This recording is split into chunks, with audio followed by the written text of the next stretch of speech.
Hey everyone, how are you all? I hope all of you are fine at your home. So in our previous class we have already discussed about gymnosperm, and prior to that we have discussed about that is pteridophyte, bryophytes, algae, fungi, everything we have done it. So this is gymnosperm, we have done it in our previous class. Right now we are doing the last topic of this chapter, that is plant kingdom, angiosperms. ठीक है, angiosperm को करेंगे हम। Angiosperms क्या होते हैं बेटा? Largest group of plant, सबसे बड़ा ग्रुप ऑफ प्लांट होता है ये। ठीक है, आइए देखते हैं।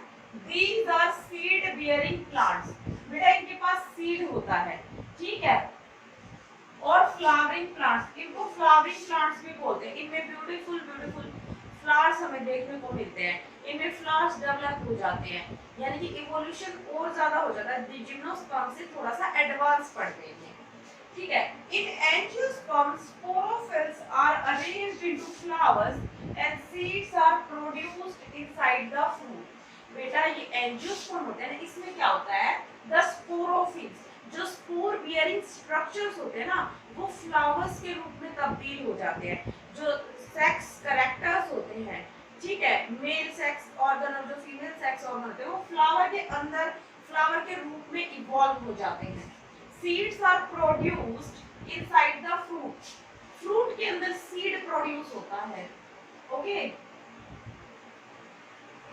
2,50,000 species of angiosperm in the nature, इतनी इसकी स्पीशीज है नेचर के अंदर।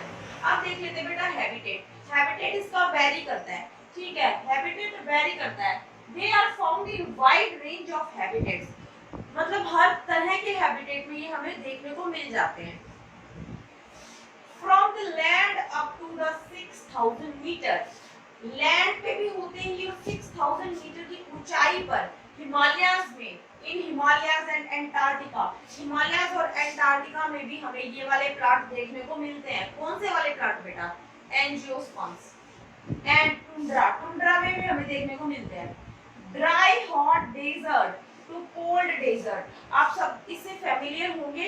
हॉट डेजर्ट होते हैं, कोल्ड डेजर्ट होते हैं, ठीक है, वहां पे भी हमें देखने को मिलते हैं। ट्रॉपिक्स में भी मिलते हैं। Fresh water up to 60 degree Celsius, जहां पे वाटर 60 डिग्री सेल्सियस तक भी गर्म होता है ना, वहां पे भी हमें एंजियोस्पर्म देखने को मिलते हैं। अंडरग्राउंड भी होते हैं, ओवर अदर प्लांट भी होते हैं। बेटा कई प्लांट ऐसे होते हैं जो दूसरे प्लांट्स के ऊपर उगते हैं, उनको बोलते हैं पैरासाइट। ठीक है, as you know about parasite, if you don't know don't worry, I am here. Parasite is that thing which can grow और which can survive on other thing, ठीक है, अदर लिविंग ऑर्गेनिज्म, ताकि वो वहां से food ले सके, या फिर वो रहने की जगह ले सके, या फिर कुछ भी उसको नुकसान पहुंचाए बिना, और या फिर उसको नुकसान पहुंचाकर, पैरासाइट उसको नुकसान तो वो पहुंचाएगा, that's why we call it parasite. ठीक है, एक प्लांट दूसरे प्लांट के ऊपर भी उगता है, वो क्या करता है, वो उसका जो वाटर है या फूड है वो लेके फिर वो प्लांट ग्रो करता है, ठीक है, पैरासाइट की तरह। Zoospora is a marine angiosperm, Zoospora, Zoospora क्या बेटा? marine angiosperm है, यानी कि साल्टी वाटर में मिलता है। प्लांट बॉडी कैसी होती है इनकी? एंजियोस्पर्म्स की प्लांट बॉडी कहते हैं। These are sporophytic in form of, sporophytic होते हैं, sporophytic means two egg, in the form of herbs, shrubs, trees, climbers and creepers। Herb आपको पता है, छोटे छोटे जो पौधे होते हैं, बिल्कुल छोटे छोटे। शर्ब आपको पता है, जो छोटी छोटी छोटी झाड़ियां होती है। और ट्रीज जो बड़े बड़े पेड़ होते हैं, उनको ट्री बोलते हैं। क्लाइमर्स जो बेल के रूप में चढ़ती है ऊपर की तरफ। क्रीपर्स जो जमीन पर ही फैलता है, उसको बोलते हैं क्रीपर्स। ठीक है, क्लाइमर्स इन सब की फॉर्म में हमें देखने को मिलती है एंजियोस्पर्म की प्लांट बॉडी। ठीक है, the smallest angiosperm is water plant called Wolffia, smallest angiosperm है, and tallest angiosperm is eucalyptus, eucalyptus regnans। ठीक है, जो हमारा smallest angiosperm है, that is Wolffia, water plant, you can see that in the image, Wolffia। and tallest plant is, tallest plant कौन सा है? Eucalyptus।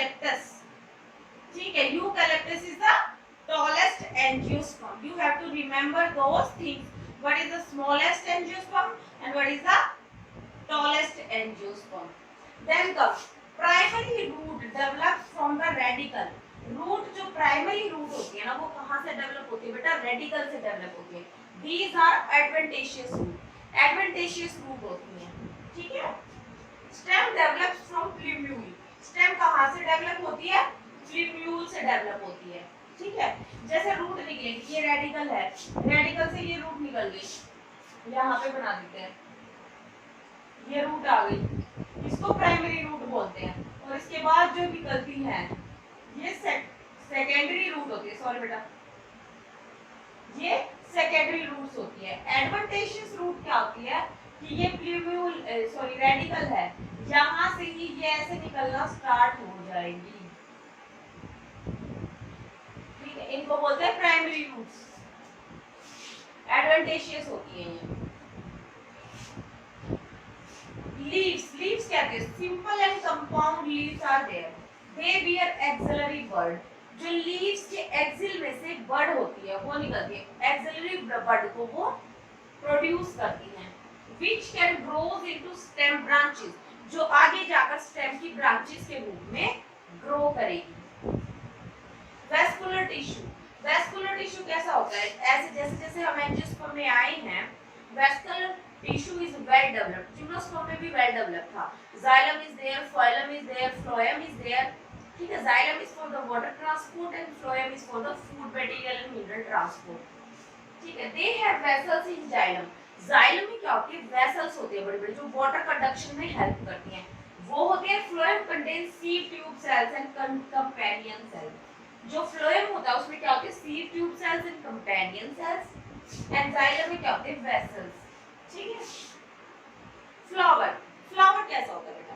Flower is the reproductive structure, reproductive structure of the angiosperm. उनके evolution का एक बहुत ही important part है flower. उसमें क्या है? रिप्रोडक्टिव स्ट्रक्चर में male sex organ in flower is stamen. ठीक है. And female sex organ in flower is pistil. Highly reduced female gametophyte is there which we call it embryo sac. उसको हम बोलेंगे एम्ब्रियो सैक. ठीक है. Female sex organ in flower is sorry embryo sac is formed by the process of meiosis. Embryo sac कैसे produce होता है बेटा? Meiosis से प्रोड्यूस होता है. Each cell of embryo sac is haploid. जो एम्ब्रियो सैक है बेटा उसकी हर एक सेल हैप्लॉइड होती है. Each embryo sac contain 3 cell and apparatus, 1 egg cell, 2 synergids, 3 antibodal cells and 2 polar nuclei. Don't worry, घबराओ नहीं. अभी इसको अच्छे से करके बताऊंगी तो आपको और अच्छे से समझ में आएगा.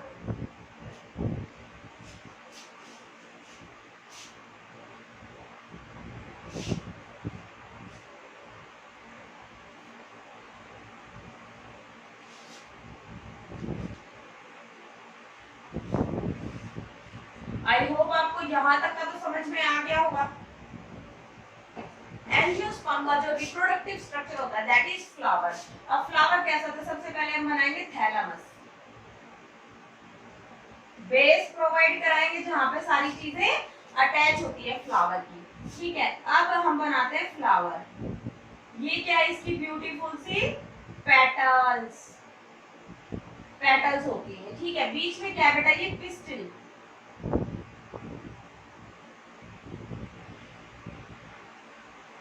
Pistil, female sex organ is called pistil, and these are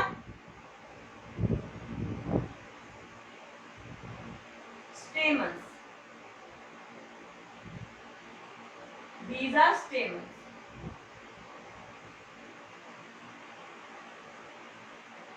ठीक है, यहाँ लिख देते हैं. स्टेमन्स में क्या होता है बेटा? जो ये स्टॉक लाइक स्ट्रक्चर होता है इसको तो बोलते हैं filament. And this lobe structure is called anthers. ये क्या कैरी करते हैं बेटा? ये pollen grains कैरी करते हैं इनके अंदर. जब at the time of pollination और at the time of fertilization यहाँ से फट के pollen grain बाहर निकल जाएंगे और उड़ के यहाँ पे लैंड करेंगे स्टिग्मा पे, यानी कि फीमेल पार्ट पे. ये क्या है बेटा? Stigma. This is style and this is ovary. बेटा आपको रिमाइंड कराने के लिए मैंने ये स्ट्रक्चर बनाया है। क्या होता है, ये फ्लावर है, ठीक है, this is thalamus, this is the female part. क्या है, stigma, style and ovary. Male part में क्या है बेटा, एंथर्स एंड फिलामेंट।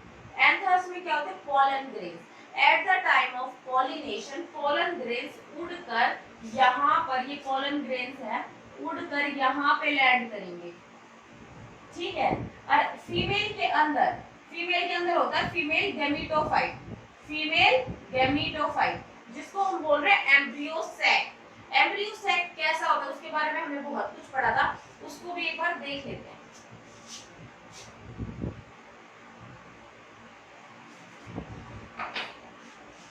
जो ओवरी होती है उसके अंदर एम्ब्रियो सैक प्रेजेंट होता है। उसमें हमने क्या बताया था, पहले तो एक एग एपरेटस होता है। एग एपरेटस होता है तो उसमें क्या है, पहली तो एग सेल है, दूसरी क्या है, सिनर्जीज। एक तो एग सेल है, ये तो क्या है, सिनर्जीज। इसको क्या बोलेंगे, एग एपरेटस। ट्वेल्थ क्लास में आपको बहुत से ये इनकी पोजीशन इसको अच्छे से याद करना पड़ेगा। फिलहाल के लिए आपको इतना समझना जरूरी है कि एम्ब्रियो सैक कुछ इस टाइप का दिखता है, एंजियोस्पर्म का। बीच में होते हैं बेटा दो पोलर न्यूक्लियाई।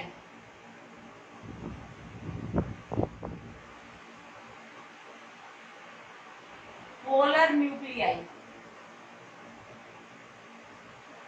यहाँ पे क्या होते हैं बेटा, 3 एंटीबॉडल्स। यहाँ पे होते हैं बेटा 3 एंटीपोडल सेल्स, ठीक है। जैसा कि स्ट्रक्चर में बताया जा रहा है, एग सेल हो गई, सिनर्जिड्स हो गई, दोनों मिलके क्या बनाते हैं, एग एपरेटस। जो मेल न्यूक्लियस आएगा वो इस एग के साथ कंबाइन करेगा, 2n स्ट्रक्चर बनाएगा जिसको बोलेंगे हम जाइगोट। दो पोलर न्यूक्लियाई हैं और ये यहाँ पे 3 एंटीपोडल है।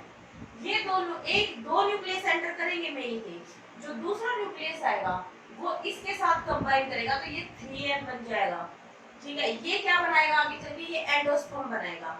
डेवलपिंग एम्ब्रियो के लिए वो खाना तैयार करेगा। आई होप आपको ये बात समझ में आ रही है। मैंने नोट्स में नहीं लिखा, अपनी एनसीईआरटी को पढ़ना आपको और अच्छे से समझ में आएगा। ये एम्ब्रियो सैक का स्ट्रक्चर है, 3 एंटीपोडल्स, 2 पोलर न्यूक्लियाई। सेल कितनी है, एक सेंट्रल सेल। न्यूक्लियस कितने हैं, 2। उन दोनों न्यूक्लियस को क्या बोलते हैं बेटा, पोलर न्यूक्लियाई, ठीक है। अब at the time of fertilisation, जैसे कि मैं आपको बताने जा रही हूँ, अब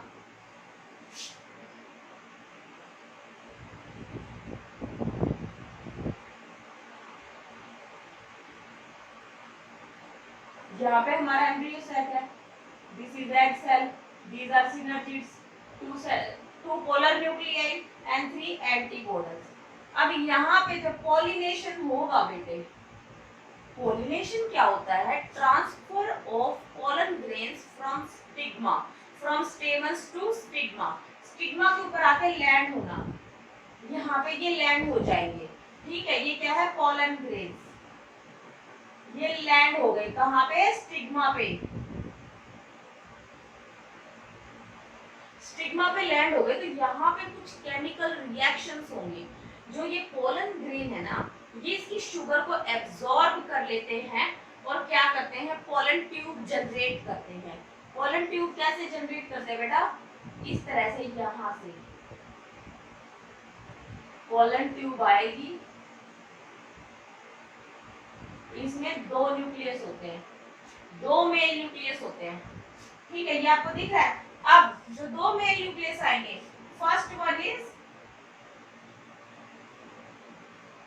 दिस इज मेल न्यूक्लियस,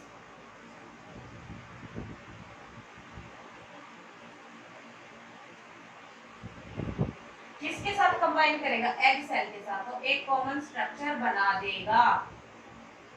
ये क्या बन जाएगा, 2n आफ्टर फर्टिलाइजेशन। और जो मेल का दूसरा न्यूक्लियस है वो किसके साथ कंबाइन करेगा, वो सेकंड मेल न्यूक्लियस किसके साथ कंबाइन करेगा, पोलर न्यूक्लियाई के साथ, तो ये 3, ठीक है, ये मिलके क्या बनाएंगे 3n स्ट्रक्चर, क्या बनाएंगे ये endosperm,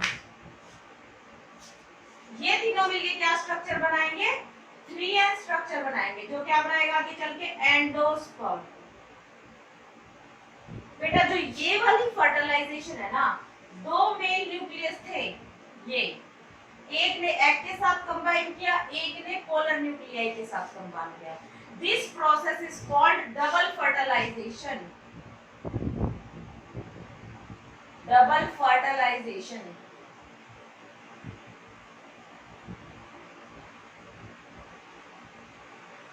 One male nucleus combines with the egg cell, another male nucleus combines with the 2 polar nuclei, make a 3n structure which is called endosperm। आगे चल के एंडोस्पर्म बनाएगा जो कि डेवलपिंग एम्ब्रियो को फूड प्रोवाइड कराएगा। This is double fertilization, ultra important. Read it, make this diagrams and make your own notes according to the lecture.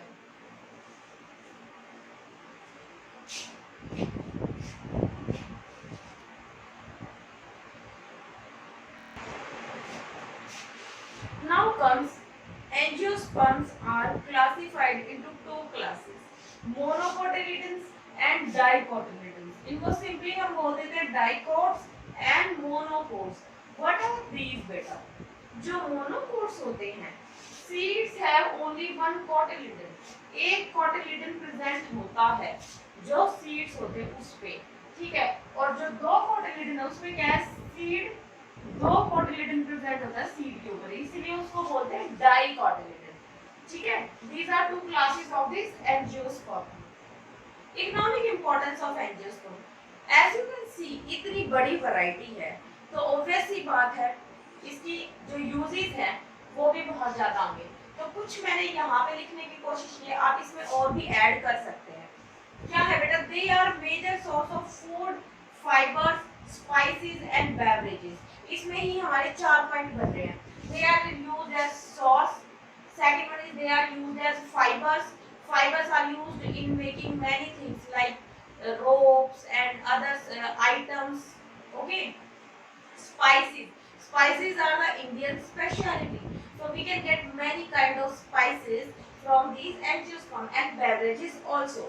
4 point हो रहे हैं इसमें, बट मैंने शॉर्ट करने के लिए एक में लिख दिया, ठीक है। Valuable medicine, they can provide us valuable medicines and timber also, हमें बहुत सारा टिम्बर भी प्रोवाइड कराते हैं। 2 पॉइंट यहाँ बन गए, ठीक है। प्यूरिफाई एनवायरनमेंट, एनवायरनमेंट को प्यूरिफाई करते हैं, add beauty to our environment. भाई इतने ब्यूटीफुल एंजियोस्पर्म्स हैं तो हमारी एनवायरनमेंट में ब्यूटी तो ऐड करेंगे ही। Prevent erosion, bring rains, food तो हम पहले ही कर चुके हैं। As you can see in the diagram, angiosperms are vast variety, these are beautiful plants having beautiful flowers, you can see the variety of flowers, okay। flowers angiosperm का ही characteristics है, flowers सबको अच्छे लगते हैं, बहुत attractive होते हैं, ठीक है। now comes the life cycle of angiosperm, इसको थोड़ा सा हम देख लेते हैं। भाई एंजियोस्पर्म मैंने शुरू में बताया था, this is a sporophyte, sporophytic है, स्पोरोफाइट मतलब 2n।